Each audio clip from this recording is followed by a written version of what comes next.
ဒုက္ခလေလူလောကမှာအစဉ်ပြေတဲ့အခါမှာချမ်းသာလို့အစဉ်မပြေတဲ့အခါမှာဆင်းရဲဒုက္ခအကြက်တဲတွေတွေ့အဲ့လိုတွေ့လာတဲ့အခါမှာလည်းပဲ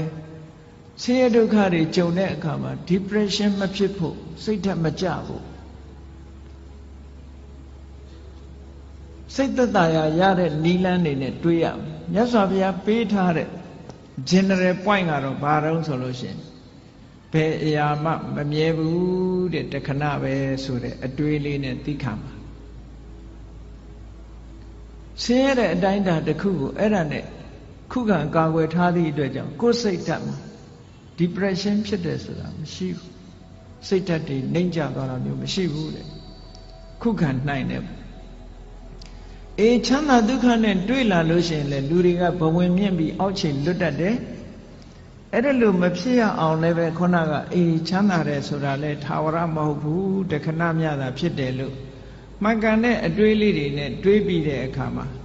ကိုယ့်ရဲ့စိတ်ဓာတ်ရိမ့်ရိုင်မှုမရှိအောင်ကြန့်ခိုင်အောင်ကြိုးစားရမယ်ဒါကိုပြောတာကောင်းဆိုးလောကရန်ကြန့်ကြန့်ခံ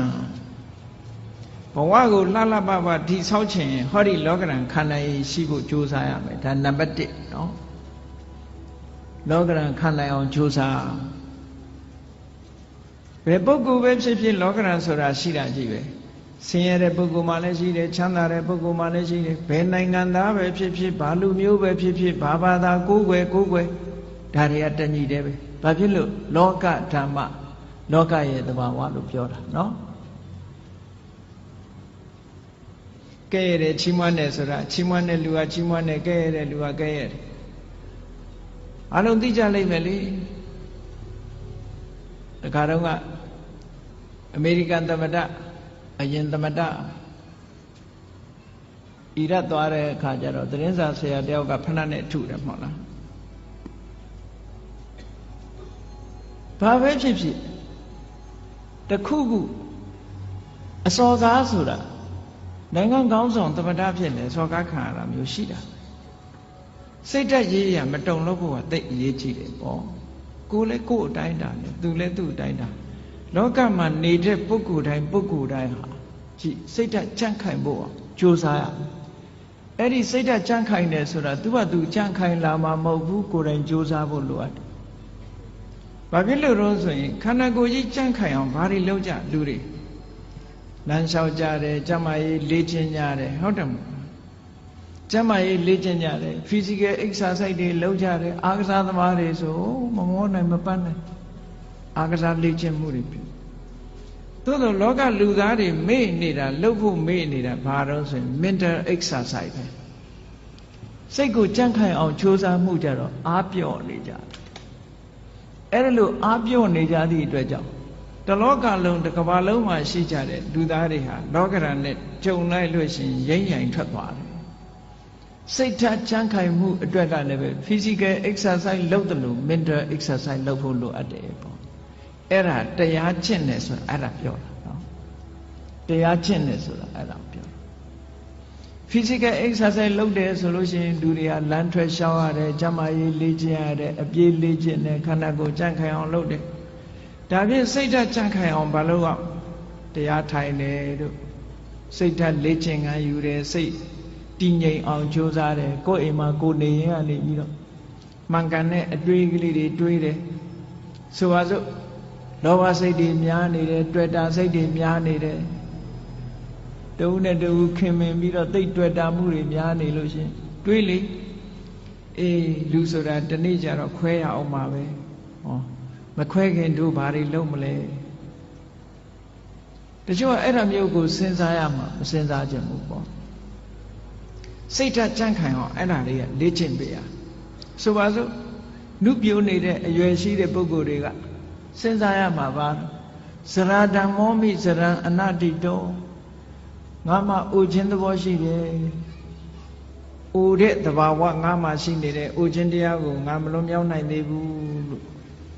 ဒီဟာစိတ်ဓာတ်ကြန့်ခိုင်အောင်လေ့ကျင့်မှုတစ်ခုပဲတချို့အဲ့ဒါတွေတွေးရင်စိတ်ပြည့်စရာကြီးလို့ထင်တယ်မဟုတ်ဘူးစိတ်ပြည့်စရာတွေးတာမဟုတ်ဘူးသဘာဝအမှန်ကိုသိအောင်ကြိုးစားစိတ်ဓာတ်ဆိုတာသဘာဝအမှန်ကိုသိမှဒီထက်တယ် ရင့်ကျက်လာဗျာတိဓမ္မောမိဗျာဒိနာတိတောအေးငါခန္ဓာကိုယ်ကြီးဟာနာရတဲ့သဘောရှိတယ်နာခြင်းတရားကိုငါမလွန်မြောက်နိုင်သေးဘူးတွေးပါဆင်ញင်စဉ်းစားပေးပါလေ့ကျင့်ပေးပါစိတ်ကိုဒါနဲ့လေ့ကျင့်ပေးအာယုန်နဲ့စိတ်ကိုလေ့ကျင့်ကောင်းတဲ့အာယုန်နဲ့စိတ်ကိုလေ့ကျင့်တာခေါ်တယ်မရဏဓမ္မောမိမရဏနာတိတောလူတိုင်းဟာသိခြင်းသဘောရှိတယ်ငါလည်းပဲသိခြင်းသဘောရှိတယ်သိခြင်းတရားကိုငါမလွန်မြောက်နိုင်ဘူးလေ့ကျင့်ပေးပါလေ့ကျင့်ပေးသည့်အတွက်ကြောင့်ဟောတန်ရောစဉ်တွေယောပါလာအတွေ့အတာတွေယောပါလာလူတွေကထင်တယ်အတွေ့အတာယောပါသွားလို့ရှိရင်တဦးနဲ့တူကွဲသွားလိမ့်မယ်လို့ထင်တယ်မဟုတ်ဘူးတန်ရောစဉ်နဲ့တွေ့တာဟာမေတ္တာနဲ့တွေ့တာနဲ့မတူတဦးနဲ့တူမေတ္တာနဲ့ကုညီဆောင်းလျှောက်တာကမှပိုးခိုင်တာတန်ရောစဉ်ကမခိုင်ဘူးတန်ရောစဉ်ဆိုတာကိုယ်အလိုချလေးဖြစ်နေတုန်းနဲ့တန်ရောစဉ်ကိုယ်စိတ်တိုင်းမကြတော့ဘူးဆိုတာနဲ့တပြိုင်နက်တန်ရောစဉ်မရှိတော့တဏှာရဲ့သဘောကကိုယ်ကောင်းစားဖို့ပဲကြည့်တယ်ဆိုပါစို့သားသမီးတွေကိုမိဘတွေကချစ်တယ်နဲ့ပြောကြတယ်သားသမီးချစ်တာလားကိုကိုချစ်တာလားသေချာဆန်းစစ်ကြည့်အများကတော့ဖြေလိုက်မယ်သားချစ်တယ်သမီးချစ်တယ်ပေါ့ဒါဖြင့်အဲ့ဒီသားသမီးကိုဘာကြောင့်ချစ်နေတာတုံးလို့မေးလိုက်လို့ရှိရင်ဒီသားသမီးလေးကိုကြည့်ပြီးတော့ကိုယ်စိတ်ထဲမှာစိတ်ချမ်းသာနေတယ်အာကိုးနေတယ်ယုံကြည်နေတယ်ငါတက်ကြီးရင်ငါသားလေးကငါဆောင်းရှောက်မှာပဲငါသမီးကငါဆောင်းရှောက်မှာပဲနဲ့ဟောအာကိုးမှုတွေတွေ့တာမှုတွေအဲ့ဒီလိုမျောလင်းချက်ကလေးတွေနဲ့ထင်အဲ့ဒီသားသမီးကကိုယ့်ကိုဒုက္ခပေးလာပြီဆိုရင်မိဘတွေမလုပ်ကြတော့အိမ်ကနေနှင်ချပြီးအမွေပြတ်ကြော်ညာကြတယ်မဟုတ်လားအဲ့ဒါဖြင့်အဲ့ဒီသားသမီးကိုချစ်တယ်ဆိုတာဘာကိုချစ်တာတုံးလို့မေးလို့ရှိရင်ကိုယ့်ရဲ့ပျော်ရွှင်မှုကိုဖျက်ဆီးလာပြီးကိုယ့်ရဲ့ဘဝကိုထိခိုက်လာပြီးဆိုလို့ရှိရင်အဲ့သားသမီးမချစ်တော့အဲ့ဒါကိုကြည့်မယ်ဆိုရင်မိဘတွေကတကယ်ချစ်တယ်ဘာကိုချစ်တာတုံးဆိုကိုယ့်ဘဝကိုချစ်တာပဲကိုယ့်ဘဝကိုထိပါလာပြီးနှောင့်ယှက်လာပြီးဆိုရင်လက်မခံတော့ဘူးလေချစ်လာပါတယ်ဆိုတော့ဇနီးမောင်နှံတွေ divorce လုပ်ကြတယ်၊ကွာရှင်းကြတယ်။ဘာဖြစ်လို့ပြောကြတဲ့အခါမှာစိတ်သဘောထားချင်းမတိုက်ဆိုင်လို့ဆိုလိုတာကသူ့စီကကိုပျော်ရွှင်မှုမရဘူးကိုယ့်စီကသူပျော်ရွှင်မှုမရဘူးကိုယ့်ရဲ့ပျော်ရွှင်မှုတွေဆုံးရှုံးကြတယ်အဲ့ဒီဆုံးရှုံးတာကိုမကြိုက်တာပဲအမှားတကယ်အနိတ္တရာကိုလိုက်ရှာကြည့်လို့ရှိရင်မြတ်စွာဘုရားကဒါကြောင့်မို့ဟောတာအတ္တသမံပေမနတ္ထိကိုကိုချစ်တာလောက်တခြားကိုအချစ်နဲ့တူတဲ့အချစ်ဆိုတာမရှိဘူးလို့ဒီလိုပြောတာဒါတကယ်ကိုအစစ်အမှန်ကိုဟောဒါကြောင့်မို့လို့မေတ္တာဆိုတာကတော့အဲ့ဒါမျိုးမဟုတ်ဘူးတဏှာကရယူလို့တယ်ခံစားလို့တယ်ဒါတဏှာချစ်မေတ္တာချစ်ဆိုတာကအဲ့ဒါမျိုးမဟုတ်ဘူးသူများအတွက်ပေးဆက်ခြင်းမေတ္တာချစ်ကသူများအတွက်ပေးဆက်တယ်တဏှာကကိုယ့်အတွက်မေတ္တာကသူ့အတွက်လှုပ်တာကပို့ပြီးတော့ခိုင်မြဲတယ်ဘာဖြစ်လို့လို့ဆိုစဉ်းစားရတယ်သူ့အတွက်စဉ်းစားတာကိုယ့်အတွက်မစဉ်းစားဘူး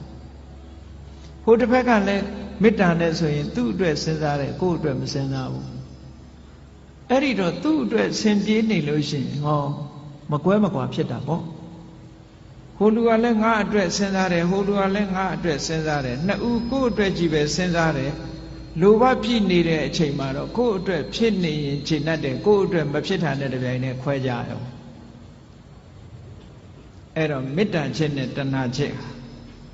တခြားနည်းနဲ့ပြောမယ်ဆိုလို့ရှိရင်မေတ္တာချစ်ကအေးမြပြီးတော့တဏှာချစ်ကပူလောင်နေတဏှာရဲ့နောက်ွယ်မှာဘာတွေလာတော့ဆိုတောကဆိုတာရောက်လာစိုးရိမ်တာတွေပူဆွေးတာတွေဒါတွေဖြစ်လာမေတ္တာရဲ့နောက်ကမှာဒါတွေလုံးဝမရှိဘူးအေးချမ်းတယ်တည်ငြိမ်တယ်ဆိုတာတွေဖြစ်တယ်ဒါကြောင့်မို့မေတ္တာနှလုံးသားနဲ့ချစ်နိုင်အောင်ကြိုးစားအဲ့ဒါပို့ပြီးတော့ခိုင်မြဲတယ်စိတ်ဓာတ်ကြံ့ခိုင်မှုနဲ့ပတ်သက်ပြီးတော့ဒါကိုမြတ်စွာဘုရားကလောကရန်နဲ့ကျုံလာပြီဆိုလို့ရှိရင်ကြံ့ကြံ့ခံနိုင်အောင်လေ့ကျင့်ရစိတ်ဓာတ်ကိုလေ့ကျင့်ပေးရမယ် လေ့ကျင့်တယ်ဆိုတဲ့နေရာမှာဘာနဲ့လေ့ကျင့်သမထကျင့်စဉ်တစ်ခုကိုကျင့်တာလဲဒါလေ့ကျင့်တာပဲဝိပဿနာကျင့်စဉ်တစ်ခုကိုကျင့်တာလဲလေ့ကျင့်တာပဲအဓိကကတော့ wise attention လို့ဆိုတယ်မှန်မှန်ကန်ကန်စဉ်းစားတတ်မှုပါယောနိသောမနတိကာရလို့ခေါ်တယ်မှန်မှန်ကန်ကန်စဉ်းစားတယ်ဆိုတာဘာတော့ဆိုရင်အဆိုးဘက်ကမကြည့်ဘူးကောင်းဘက်ကကြည့်အကုသိုလ်ဖြစ်အောင်မကြည့်ဘူးကုသိုလ်ဖြစ်အောင်ကြည့်တယ်အကောင်းဘက်ကတွေးတယ်အရာရာမှာအကုန်လုံးအကောင်းဘက်ကတွေးရမှာလားလို့ဆိုဒီလိုတော့မဟုတ်ပါဘူးမှန်ကန်တဲ့ဘက်ကအကောင်းဘက်ကစဉ်းစားနိုင်တတ်ရမယ်အဆိုးဘက်ကကြည့်လို့ရှိရင်အဆိုးဆိုတာအပြစ်ကိုကြည့်တဲ့အခါမှာအရာရာမှာအမှန်ကိုကြည့်ဖို့လိုအပ်တယ်ပေါ့ဆိုပါစို့လူတယောက်ပေါ်မှာကိုယ်ကဒေါသဖြစ်တယ်ဒေါသဖြစ်တယ်ဆိုတာ तू ဘာအတွေးနဲ့ तू ဒေါသဖြစ်တယ်လဲလို့ဆိုရင်အေးဒီကောင်ကငါ့ကိုစော်ကားတယ်တက်စော်ကားတာပဲဆိုတဲ့အဲ့ဒီအတွေးတွေနဲ့တွေးလိုက်မယ်ဆိုလို့ရှိရင်ဒေါသဖြစ်လာမှာအဲ့ဒီအတွေးမဟုတ်ဘဲနဲ့ပြောင်းပြီးတော့တွေးလိုက်တယ်အေး तू ဆဲတာ तू ဆိုးတာငါကပ်ပါတာမဟုတ်ဘူးငါနဲ့မဆိုင်ဘူး तू ဆိုး तू ခံလိုက်မယ်ငါမပတ်သက်ဘူးလို့ဆိုရင်သူ့ပုံမှာဒေါသမထွက်ပြန်ဘူးအတွေးလေးဟာဒီနားလေးတင်ပဲကပ်ပြီးတော့ခွင့်လွတ်တတ်တဲ့အတွေးဆိုတာလည်းရှိလူတွေကကိုကြတော့ခွင့်လွတ်တယ်သူများကြတော့ခွင့်မလွတ်ဘူးဆိုတာလောကမှာထင်ရှားတယ်နော်ကိုကြောင့်ဖြစ်လို့ရှိရင်မတော်တဆလို့ပြောတယ်သူများကြောင့်ဖြစ်လို့ရှိရင်နမောနမဲ့လို့ပြောတယ်တကယ်ကိုအဲ့ဒါလို့ဖြစ်တယ်နော်သူများကြောင့်တစုံတစ်ခုဖြစ်သွားရင်ဟာဒီလူကနမောနမဲ့နေလို့ဖြစ်တယ်ကိုကြောင့်ဖြစ်ရင်တော့မတော်တဆသူများကြောင့်လည်းမတော်တဆလို့တွေးလိုက်ရင်ဒေါသမဖြစ်တော့ဘူးအဲ့ဒါအော်မတော်တဆဖြစ်ရှာတာပဲနော်ဒါစိတ်ဓာတ်ရဲ့အကြံခံမှုတွေပဲကိုယ်ကိုလေ့ကျင့်ပေးရမှာအောင်ပြောတာသူများပေါ်မှာအပြစ်နေမြင်နေသည်တည်းများကာလပတ်လို့မေတ္တာဆိုတာသက်ဝင်နိုင်ဖို့မဖြစ်ဘူးတဲ့ဘယ်ရာပဲဖြစ်ဖြစ်အစဉ်ပြေအောင်စဉ်းစားတတ်ဖို့လိုတယ်ပေါ့အကောင်းဘက်ကကြည်တာတွေဟာစိတ်ဆင်းရဲမှုကိုကာကွယ်ပေးနိုင်တာတော့သိကြတယ်ပုံမြင်လေးတစ်ခုရှိတယ်မြေထားမောင်းတဲ့မြေထားမောင်းသမားတစ်ယောက် engine driver မြေထား driver တစ်ယောက်ဘယ်တော့ဖြစ်သူကအကောင်းဘက်ကကြီးပဲပြောတယ်အဆိုးဘက်ကဘယ်တော့မှမကြည့်ဘူးကောင်းဘက်ကကြီးပဲပြောလို့ရှိတယ်ဒီနေ့ကျတော့ဘာဖြစ်တုံဆိုမတော်တဆသူ accident ဖြစ်တယ်ဆေးရုံတင်လိုက်ရဆေးရုံတင်လိုက်ရတော့ခြေထောက်တစ်ဖက်ဟာမြေထားကျိတ်ပြီးတော့အင်မတန်အခြေအနေဆိုတော့ခြေထောက်တစ်ဖက်ဖြတ်ရမယ်ကိန်းရောက်သွားအဲ့ဒီမှာသူ့မိတ်ဆွေတွေကသတင်းသွားမေးတယ်မေးရင်သူ့ကိုပြောတာမင်းဘယ်တော့မှဆိုအကောင်းဘက်ကကြီးပဲပြောတယ်အကောင်းကြီးပဲမြင်တယ်မင်းဒီတစ်ခါမင်းကိုမင်းဖြစ်တဲ့အခါအကောင်းမြင်နိုင်အောင်မလားပေါ့အကောင်းမြင်နိုင်အောင်မလားမင်းကိုယ်တိုင်ခြေထောက်တစ်ဖက်ဖြတ်ရတော့မင်းဘယ်လိုလုပ်အကောင်းမြင်မလို့ဆိုအဲ့ဒီလူကပြုံးပြီးတော့ဘာပြောတော့ဆိုလို့ရှိရင်တငယ်ချင်းတို့တဲ့ငါဒီကနေ့ကစပြီးတော့ခြေထောက်ဒီဖနက်ဟာတစ်ဖက်ဖိုးသက်သာသွားပြီငါဖနက်ဟာနှစ်ခုမဝယ်ရတော့ဘူးတစ်ခုပဲဝယ်ရတော့အကောင်းဘက်ကနေကြည့်ပြောတာနော်ဖနက်တရံထဲမှာတစ်ဖက်စာပဲငါဝယ်ရတော့မယ်ဆိုတစ်ဖက်ဖိုးငါသက်သာသွားပြီလို့ပြောတာခြေထောက်ဖြတ်ရလို့ဖြစ်ရလေခြင်းဆိုတဲ့အတွေးကိုမတွေးဘူးအေးဖနက်တစ်ဖက်ဖိုးသက်သာသွားပြီအကောင်းဘက်ကမြင်တာတချို့နေရာမှာ wise attention ဆိုတာအဲ့ဒါမျိုးကိုပြောတာတစုံတစ်ခုဖြစ်လာလို့ရှိရင်စိတ်ဆင်းရဲနေမဲ့အစားအကောင်းဘက်ကလှည့်တွေးပြီးတော့လှုပ်တင်လှုပ်ထိုက်တာလှုပ်အောင်ဒါပြောတာနော်လှုပ်တင်လှုပ်ထိုက်တာစိတ်ပူပန်တာနဲ့လှုပ်တင်လှုပ်ထိုက်တာဆိုတာနဲ့တခြားစီတချို့ကမကောင်းတာဖြစ်ပြီဆိုလို့ရှိရင်စိတ်ထဲကပူပန်ပြီးတော့ဘာလို့မှမသိညာလို့မှမသိစိတ်တွေဆင်းရဲပြီးတော့အဲ့ဒါလိုနေတယ်အဲ့ဒါလိုမဟုတ်ဒါအဖြေမဟုတ်ဘူး